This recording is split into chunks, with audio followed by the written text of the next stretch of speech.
بسم اللہ الرحمن الرحیم الم تروا ان اللہ سخر لکم ما فی السماوات وما فی الارض واسبغ علیکم نعمہ ظاہرۃ وباطنۃ ومن الناس من یجادل فی اللہ بغیر علم ولا ہدی ولا کتاب منیر. صلوات.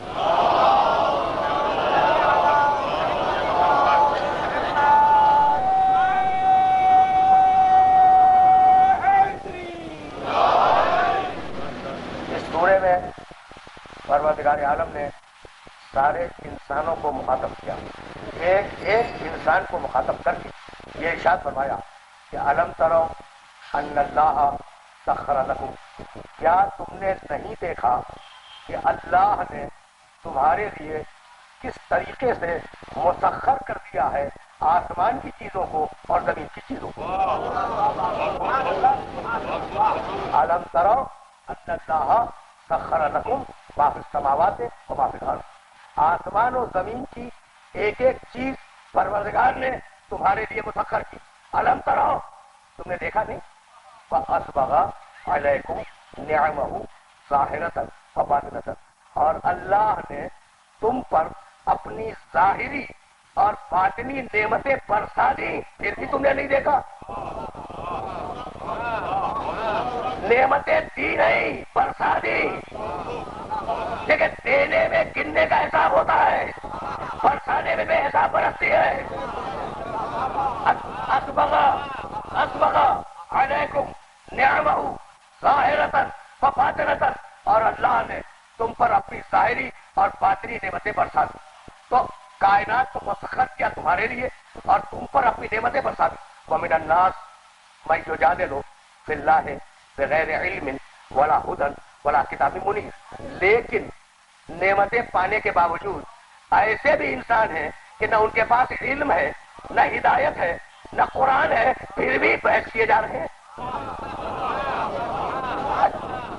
عجیب بات ہے نا، نعمتیں پانے کے باوجود خدا کے خلاف بحث کیے جا رہے ہیں. تو سورہ نحل نعمت کیا ہے اور یہ لفظ نعمت کیسے کیسے بار بار ریپیٹ ہوا ہے وہ دیکھتے جائیے گا. سورہ نحل 16واں سورہ قرآن مجید کا. واللہ فضل بعضکم علی بعض فی الرزق فما الذین فضلوا براد رزقہم علی ما ملکت ایمانہم فہم فیہ سواء افا بنعمت اللہ یجحدون. افا بنعمت اللہ یجحدون. اللہ نے، بھائی اب میں ترجمے کر رہا ہوں، لفظی ترجمے. اللہ نے بعض کو بعض پر رزق میں فضیلت دی ہے، تو جس کے پاس زیادہ رزق آ گیا ہے وہ غریب کی طرف پلٹاتا کیوں نہیں ہے؟ بھائی یہ ہے قرآن کا فلسفہ، یہ ہے قرآن کا فلسفہ. اور اس جملے کو میں ہدیہ کروں گا اپنے سننے والوں کی خدمت میں. بے رات کی رزق ہے، تمہارے پاس اگر دولت زیادہ آ گئی ہے تو غریب کی طرف پلٹاتے کیوں نہیں؟ پلٹانے کا لفظ ہے، بھائی توجہ رکھنا. غریب کو دیتے کیوں نہیں غریب کو پلٹاتے کیوں نہیں؟ یعنی حق اس کا تھا، اتفاق سے تمہارے پاس آ گئی، اب پلٹا کے پھر وہی پہنچا دو. تقسیم نعمت کا مطلب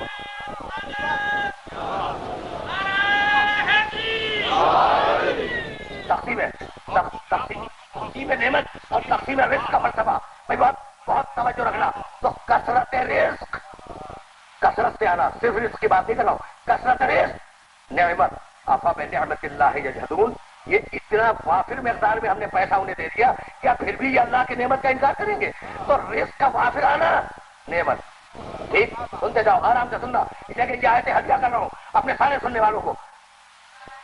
واللہ جعل لکم من انفسکم ازواجا وجعل لکم من ازواجکم بنین وحفظۃ ورزقکم من الطیبات افبالباطل یؤمنون وبنعمت اللہ ہم یکفرون.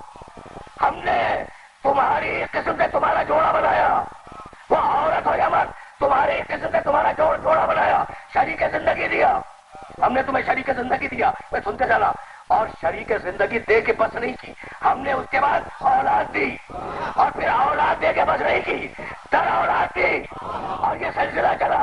تو اللہ جعل لکم من انفسکم ازواجا وجعل لکم من ازواجکم بنینا وحفدۃ، بیٹے دیے، نواسے دیے، پوتے دیے، نسل چلی۔ ورزقکم من الطیبات، اور گندا رزق نہیں دیا، طیب و طاہر رزق دیا۔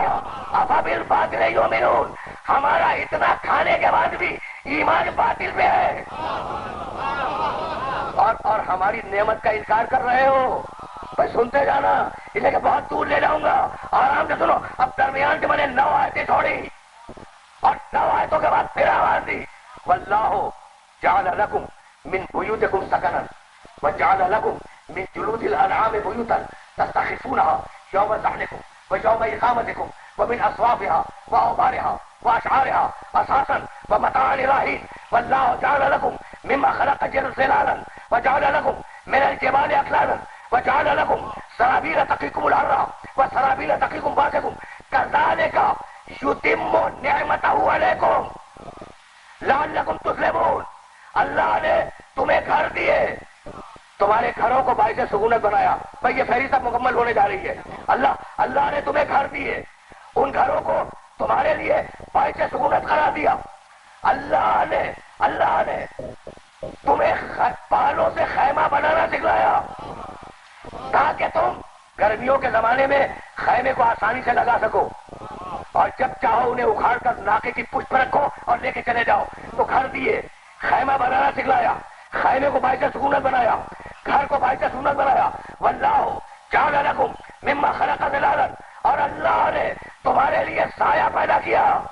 میں دیکھنا نعمتیں گنا رہا ہے پروردگار نعمتیں گنا رہا ہے۔ اللہ نے تمہارے لیے سایہ پیدا کیا۔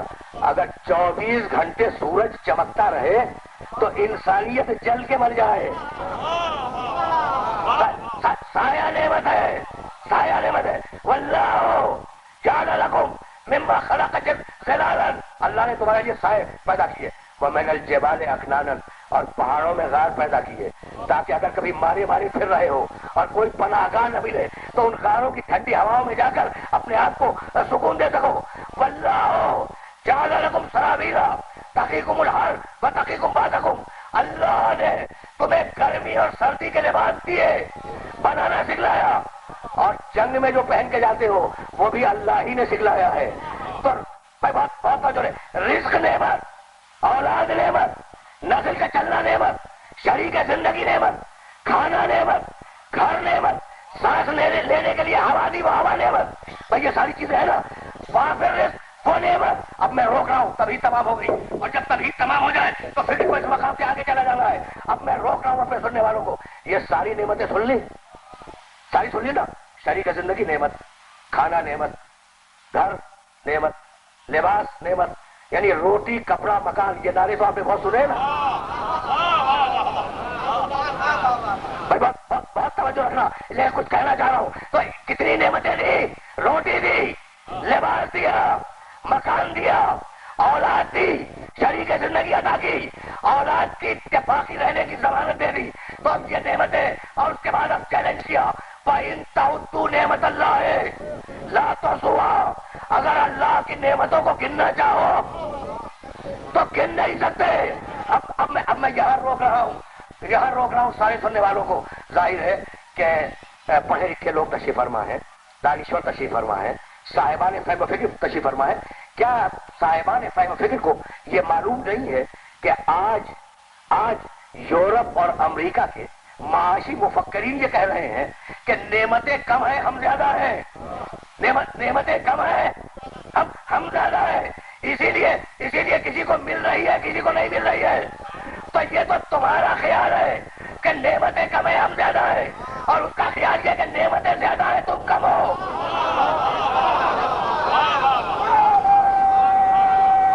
بہت سیدھی بات۔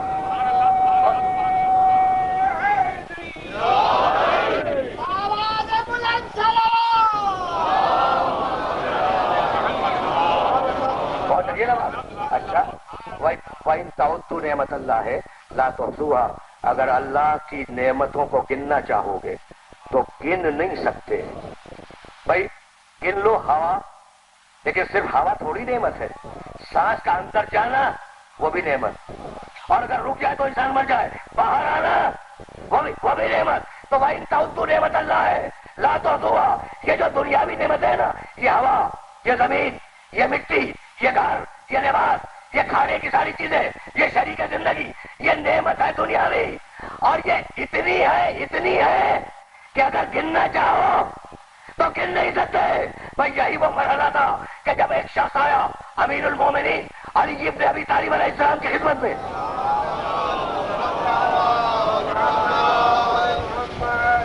عجیب مرحلہ ہے، اور یہ مرحلہ اگر سر ہو گیا تو میں یہیں سے آسانی سے آگے بڑھ جاؤں گا، زیادہ زحمت نہیں دوں گا. لیکن یہ جملہ سنتے جاؤ، اللہ کی نعمتوں کو اگر گننا چاہو گن نہیں سکتے. اچھا معلوم ہے نا کہ یہ نعمتیں اگرچہ برسا رہا ہے اور اگرچہ اتنی ہے کہ گن نہیں سکتے، پھر بھی محدود ہے. بھائی توجہ رکھنا. علی کے پاس آیا ایک شخص اور کہنے لگا یا علی، ہم نے یہ سنا ہے کہ رسول بڑے اخلاق والے تھے. کہا کہ ہاں سچ سنا ہے. کہا ذرا رسول کے اخلاق تو گنا دیجیے. انگلی پہ اشارہ کرنے لگا کہ ذرا رسول کے اخلاق تو گنا دیجیے.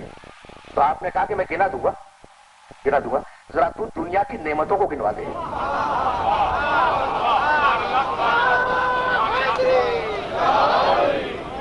میں گنوا دوں گا. بھائی سن، میں تجھے دنیا کی نعمتیں گنوا دوں؟ نہیں، میں تجھے رسول کے اخلاق گنوا دوں. ٹھیک ہے نا؟ شرط کیا ہے کہ تو دنیا کی نعمتوں کو گنوا دے. ایک لمحے کے لیے اس نے سوچا کہ کیا میں دنیا کی نعمتوں کو گن سکتا ہوں؟ گھبرا گیا. کہنے لگا کہ یا علی، دنیا کی نعمتوں کو گننا ممکن نہیں ہے. کہا اچھا ممکن نہیں ہے.